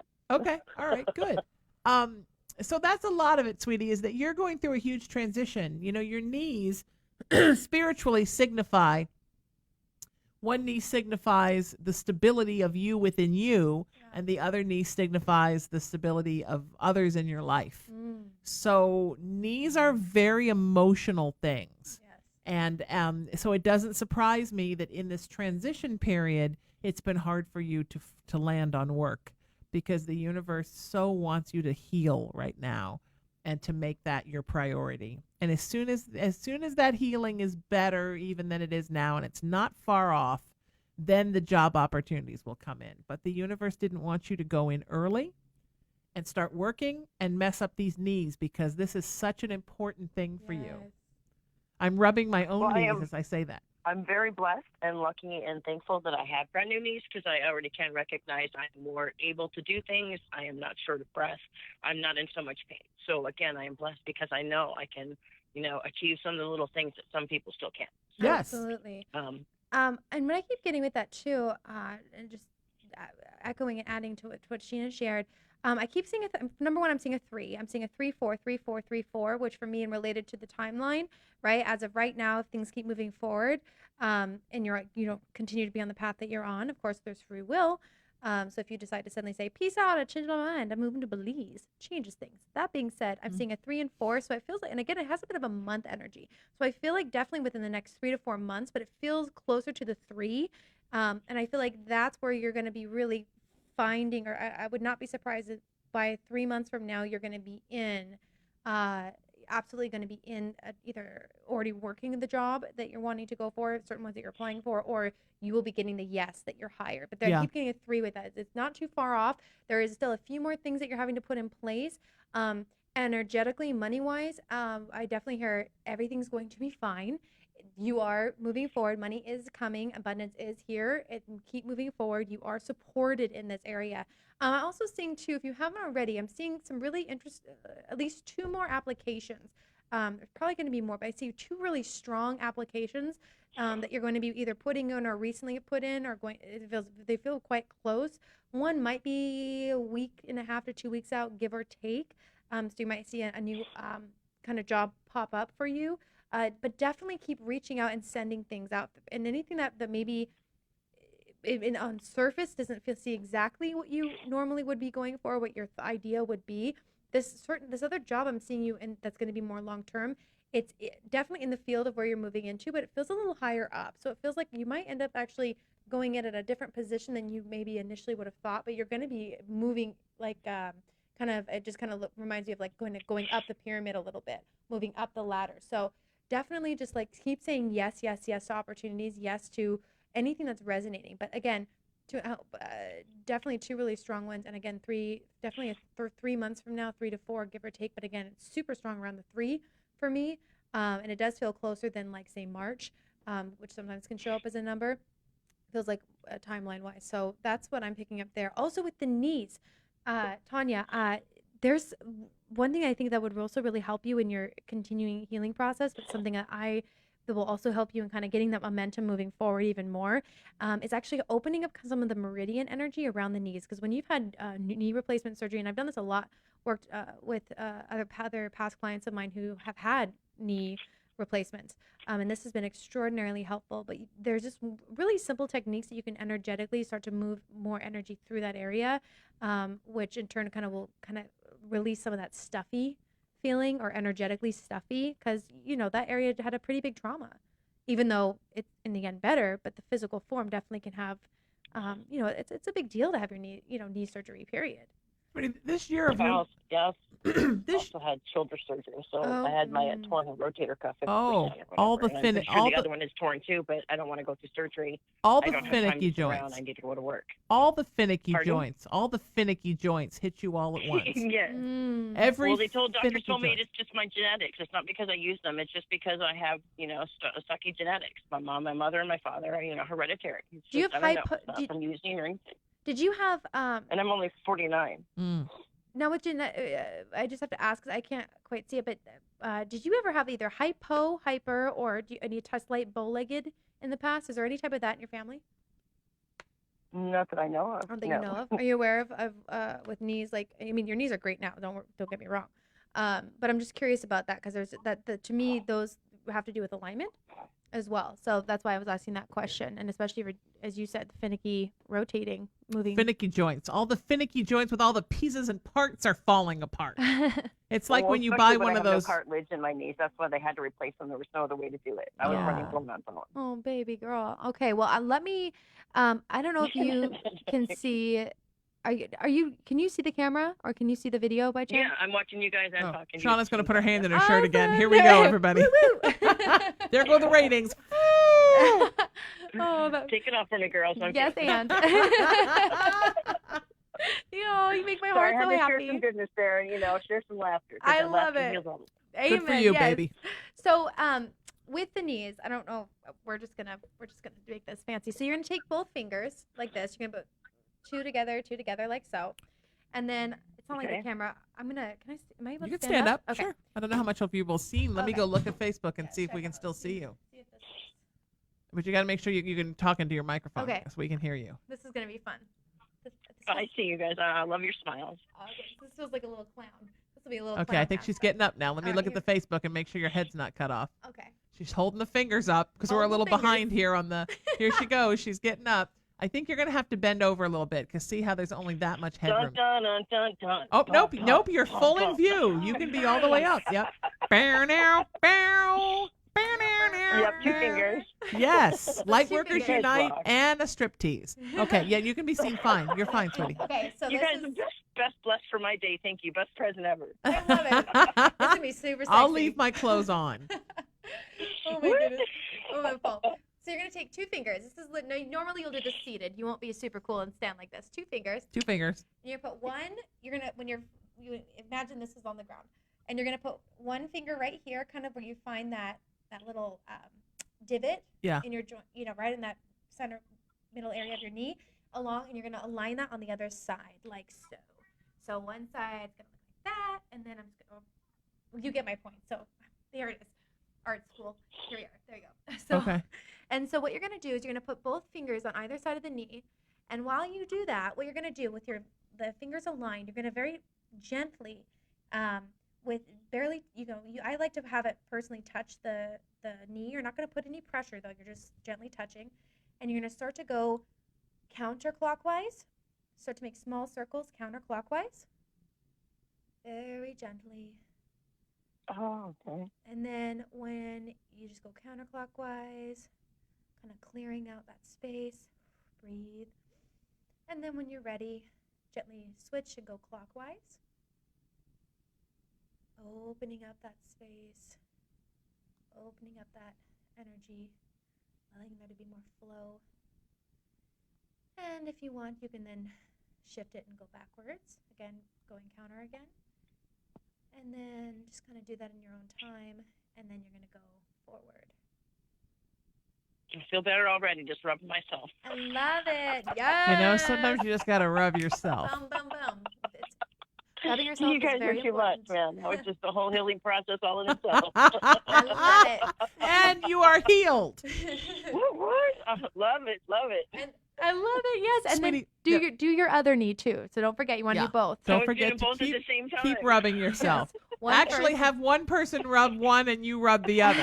Say, I need to do. Shauna says, Okay, I'm taking numbers. Hello. Shauna says I need to do this at the same time, so someone has I to need your help me. assistance, friend. Or you can say, oh, my rotator cuff that's not fixed. 2 people have to rub my knees because I have to baby my rotator cuff. Sweetie, this is such a year of transition for you. By this time next year, all of this is going to be fixed. But you just need to ride with the changes and understand that in every roadblock, in every bit of change, there's a lesson, love. And you are learning lessons and you are growing and you're expanding. And I know sometimes this is a lousy way to do it, but sometimes the universe, can be a little bit of a crotch I just want puncher. to transcend and be the best person I can. And It's coming, best baby. thing for me is I would like to just, I help the community, raise money, I'm involved, volunteer. Good that's for you. my passion, so. Good for you, Absolutely. honey. And do that. Absolutely. Find little ways to get out, even with your knees the way they are now, and help people So I as make, much as you make can. them go out and walk because they got to be can use them. They're brand new. I'm not going to just let them sit on the Yeah, shelf. They exactly. gotta- Sexy But I mean, knees. go Oh, out and yeah. walk them over someplace where you can be of service because you're finding your next place for the 2.0 version of you. And part of that service that you crave is going to be the job that you get. It's going to be what you do. Mm-hmm. You just have to be in the right place and the job is going to fall right in your lap. Yeah. Yes, and Mhm. yes, and Uh-oh, the Aquarius has an and. Yes, and. yes, and to that. Sorry, it's right there. Make sure you're doing the other knee. Oh, Boo. One thing I'm picking up for you, just to keep in mind, you need to up your water a little bit. It just feels like your body is calling for more water. My mouth gets really dry all of a sudden, and that's usually a sign for me. That's just one way I receive. Just to up your water. So I'm not saying you're not drinking any water, but with where your body's at right now, I would highly encourage you to just up your intake a bit more. That's also going to help with just the overall continued healing process. That would make me happy too if you upped your water. Yes, absolutely. And make sure you do both knees, very important. And how do you feel now? Can you stand up? Can you walk around? Oh, absolutely. Well, actually, I'm a dancing fool when I can, and I go work the dances for the Saturday nights for the ladies' dance. Oh, I So love that. No, I'm the door person and feel everybody comfortable to come in and have a good time. I love that. No, I meant after doing the knee thing. Could you feel the difference? Can you feel the distinction? She meant after your sexy knee rubbing. Left out, you know what I mean? Like some stuff was released. So there you go. There was a couple baggages I don't need anymore. They're gone. So, yes. Good. Yes, Good. of course. Thank Beautiful. you. Do both. And then the other thing too, You got to with rub that one, baggage right out of your knees. Rub it out. And especially if you're needing to clear that, opening up that space, when you have your fingers aligned, like imagine my knees right here. In the video, you'll be able to see that. Imagine just a pure like gold and white light between each finger. So when you're doing that, you're clearing, or putting, if you need to be adding more, if they're feeling a little stiff or tight, do gold and along with green, right? I like to do a beautiful emerald green and then just do that movement as well. That can be really, really helpful. So, but yeah. You're just saying get up and dance, get up and move. And that basically, what is it? Positivity. It'll, you touch nature and kiss it, then it'll come through your heart and you're breathing it in and it'll totally change your whole aspect. You know, my favorite thing in the world to do? Such a good path, sweetheart. You're so getting it. You're in such a good place, darling. Go hug a tree. I love hugging trees. I'm coming out of the tree hugging closet as well. I don't know if you've done that. I'm sure you have, actually. Like, I feel that connection with you, Tanya. But you've hugged trees, right, Sheena? Right? All the time. I sing to my plants every day. Listen to beauty. Yeah. Yes. Listen to the birds talk and see lizards run up to you and they're running from and around. If I lose a plant, it's like a whole thing. At the beach. So, yes. There is something like sacred. And I don't know, like if there's anyone who's listening who has not like gone and literally like hugged a tree, like don't care. Like if you have to find like a private tree because you don't want people to see you do this, that's fine. But find a tree and then just like, I know you know what I'm talking about, Tanya. Find a private tree. Find a private tree and just like literally hug it. And there is like this massive amount of grounding and just like cleansing that can occur. You'll feel your whole system. The last time I hugged a tree, it sapped all over me. Well, you gotta watch out for the sap. And sometimes, it's worth it because then, you get to have a little snack perhaps afterwards. No, I'm kidding. But yeah, watch out for the sap. But if you get a chance, you guys seriously try it. Because especially if you're feeling a little extra lonely or you're feeling, I don't know who this is, who I'm feeling, but there's someone listening who I think is feeling a little heavy right now. And I don't know if this is they're having a little more depression coming up. This isn't really for you, Tanya. There's someone else listening, but it's very important if you can make time today, just find a tree, or if you can't hug it, that's too much for you, put your hands on it and just sit. And just like send that energy into the tree. I like to ask the tree first. They usually say yes, and then we don't want the tree to write a Me Too story and put it on Twitter. Yeah, so to ask the tree, you'll feel a yes. They usually. I mean, I've never had a tree say no. I don't think. But put your hands on there and then literally just let the energy go down into the earth to be transmuted. And you will feel such a shift because, sometimes we get emotionally constipated. That's the way I view it. Oh, or spiritually constipated. Right. It's spiritually backed up. But you're good, Tanya. Too. I feel like I'm a satellite dish, so you're in I take on more than needs to be too. Great place. Yes, you do. You're in a great place. Amazing. The only thing is the story you've told yourself is I'm somebody who's out of work and getting fixed. And that is true, but we got to now get out of that story into I'm somebody who's in service and the right job is coming for me. And we love you and we wish you the best and we thank you for the call. Please let us know how you're doing and stay in touch with us. It's Lightworkers Unite. Lightworkers Unite. Every week on Haunted Playground here on LA Talk Radio. I'm Sheena Metal. This is Shauna Grace. If you want to get on the air with us, text me 818-437-0886. That's 818-437-0886. We're gonna get Chris on with us now. You doing okay, buddy? We kind of just run right through these. You all right? Yeah. I'm just. I don't mess around. Like we're on it. Let's go. I book through them. All right, Chris, you're up, my friend. Here we go. Again, 818-437-0886, and I will keep you in the system and let you know when we're doing shows. If you don't make this show, then come and do another show with us. Welcome to the show, Chris. How are you? I'm doing well. How are you doing? Wonderful. Great to hear from you. Thank you very much. Thank you for advertising. I'm glad to see this. Thank you very much. I'm so glad to have you with us. I'm so glad you found us. Yeah. Hi, Chris. Say hi to Shauna. How may we help you? It was calling in regards, I wanted to know what kind of direction I'm taking in my career and with a special lady, too. Her name's Melissa.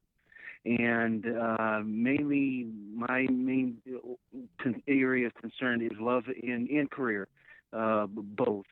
But I would like to see mainly what direction I'm headed in the upcoming year or so with the situation that I'm in. With the girl. Yeah. It's interesting. One thing I'm really being drawn to your sacral chakra, which is really fun. And it's all about butts with Shauna today. No, that's fine. Butts. Right, sacral chakra, and that and that connects to what. Yes, of course, that can connect to sexuality. But for me, what I'm picking up with that is there's also it's interesting with especially with the love situation. It's almost like as it progresses, it's like you're also gaining more confidence. There's something about like you in needing and working on your own self-confidence and within you, period. Now it's interesting how this is being presented to me because sometimes when we always look for our own finding ways of being confident or feeling worthy on the external, right? That's not necessarily going to be the most beneficial thing to us in the long run because external things can always shift. Relationships can shift. But this year, if I'm looking into the layers of this on a deeper level, the more you let yourself know that you're worthy of healthy relationships, like really healthy, balanced relationships, and owning your strength and your voice, letting yourself keep working on that, keep allowing that to develop for you in your way, because you're kind of coming into a new level that I don't think you've necessarily had in the past. There's like this transition with that occurring, at least in how I'm viewing it here, that's actually going to really support the relationship growth. Now, with the lady... We're on to the lady. Yes, now with the lady, are you feeling something with this as well, Sheena? I am. Go ahead. Yeah, I'll let you speak on the lady. I'm feeling like you guys are just like there's just a little bit of a rocky road, right? Yeah. There's just a little time it's taken a while to try to get this thing going. Yeah, and that's been the case for years now, 5 years. Yes. And that's why your poor little sacral chakra, it's like tight. It's like, woohoo! Yes, it's turned blue. You have a blue chakra. I'm trying to find ways to heal myself from the inside. Because I think the thing is, right, is that she just isn't sort of coming to the table, right? She moves in, then she moves away, then she moves in, then she moves away. And you always sort of feel like the cartoon with Pepe Le Pew, the skunk, and he's always chasing the cat and she's like always squirming away. But she does come around. She comes back.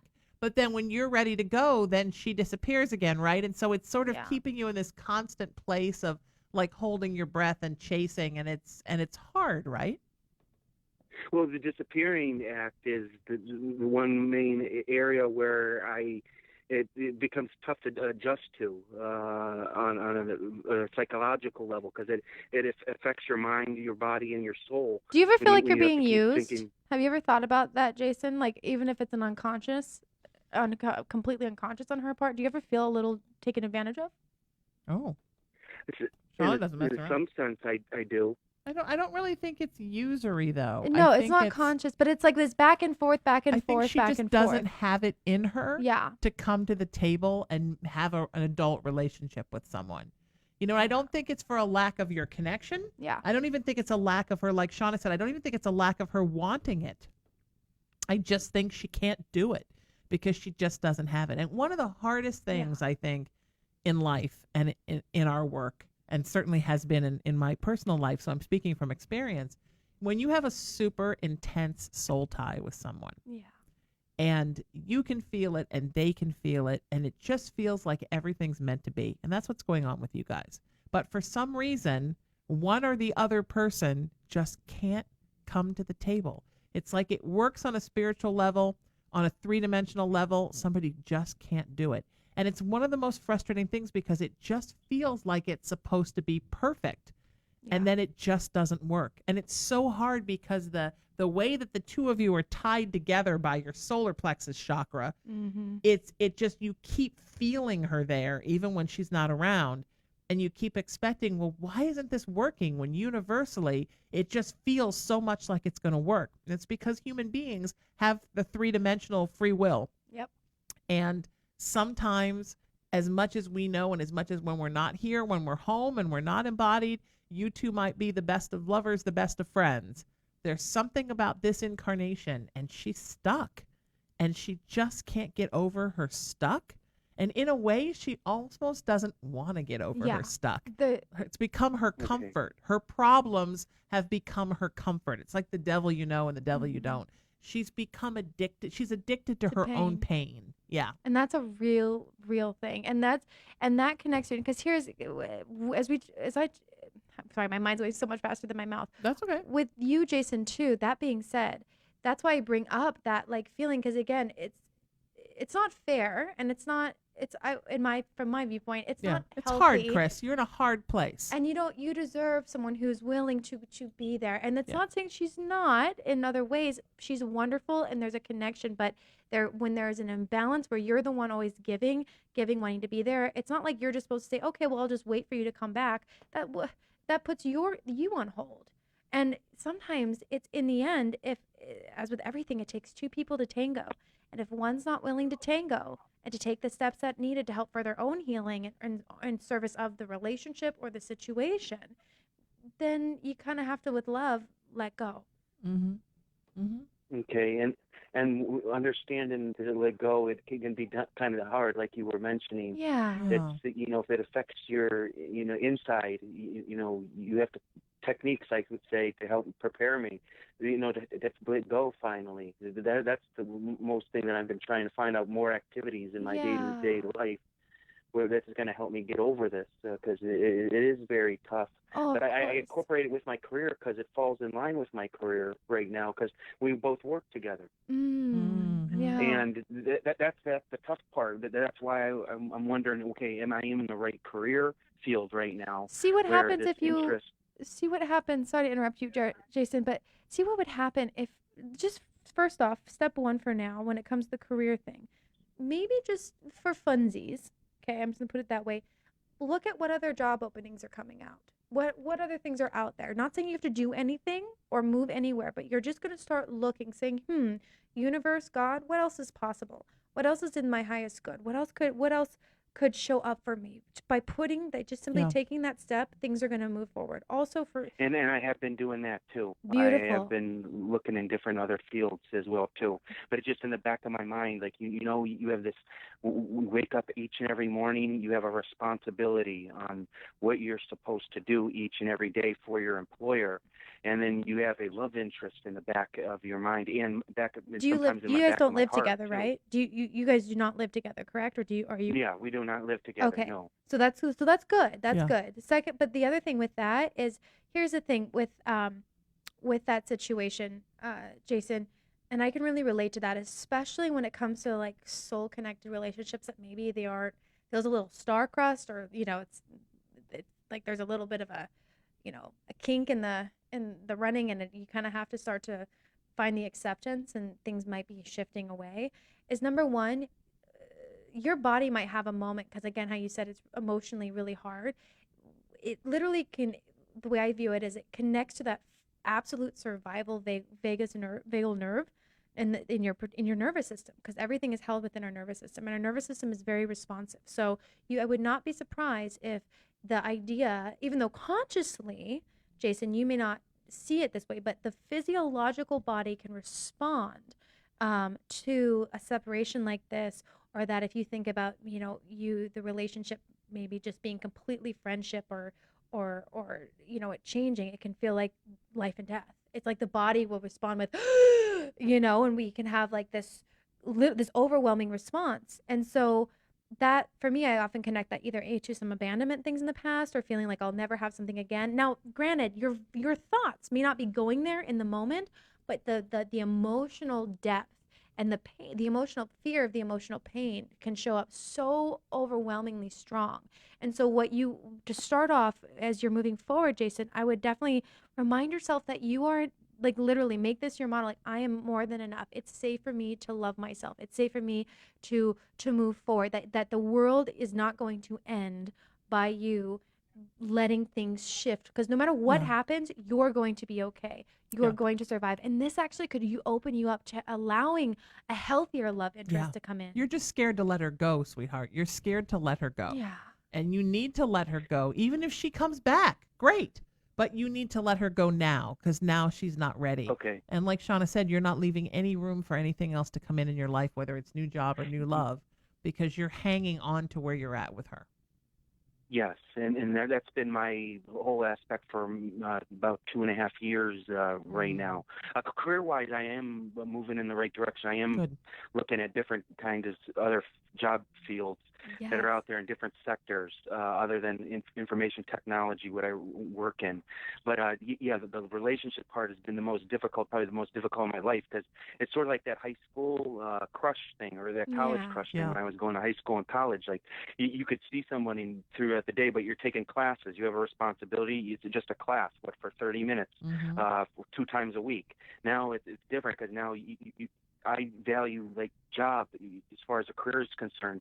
You spend more time in the career field at work more so than your family members. You see work members more than you see your family members typically. So the more hours and the more time spent, I kind of developed those feelings for this one particular individual. She's a sweet lady. Don't get me wrong. You guys have a real tie. I mean, it's not that you don't have a tie. It's just that she's not ready, sweetheart, and she's just not. She's not where you are, and that's okay. Mm-hmm. It's all okay, honey. Yeah. No, that's what I gotta show, self-acceptance. Just let it go, baby. Thank you so much. We're totally out of time, Chris. Thank you for being our last caller. We really appreciate you. And Shauna, I appreciate you. This was fun, right? It was super fun. I love everybody. Come and do this again with me? I would be honored. It's so much fun. You're so great with me. I love you. What a great addition you are to our Lightworkers team. Where can people find you online, my friend? You can find me. My website is www.shaunagrace.com. Also, feel free to email or reach out to me at theshaunagrace@gmail.com. And of course, you can find me on Instagram at my handle being at @theshaunagrace. And Facebook, same thing, the Shauna Grace. Look up Shauna Grace. I am here. And if you're also, you're welcome to reach out with me via text. My number is 360-213-5732. Yes, I did just give that out. Do not, if you text me at 3 in the morning, I will not return your call. Please don't stalk us. But because there is that. But that being said, for those of you that who are interested in connecting more, feel free to text or leave a message. Or email is also great. And I'd love to connect with you via social media. So reach out. I love that story. And also you can find me. I'll give you my text, 818-437-0886. I'm at Sheena at IamRaisingYourVibration.com. You can find me at IamRaisingYourVibration.com. You can also find me at SheenaMetalSpiritual.com. And my movement of peace, love, kindness, and unity is at IamRaisingTheVibration.com. And soon at our nonprofit hub, which is raisingthevibration.org. I love it. Also, Haunted Playground every Tuesday from 12 to 2 p.m. LA Talk Radio. I'm here all the time. I do 4 shows for LA Talk Radio, a daily and 3 weekly shows, including my daily Sheena Metal Experience show. So until we see you next time here on Haunted Playground, every Tuesday, 12 noon to 2 p.m., we're doing readings, healing, spiritual counseling, talking about psychic stuff, spooky stuff, ghosts, narcissists, everything under the sun. I'm your host, Sheena Metal. So I'll see you next time. Stay beautiful and keep raising the vibration.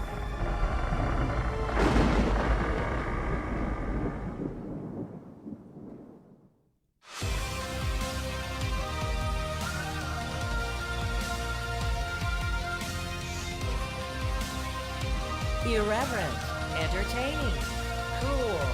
You're listening to LA Talk Radio.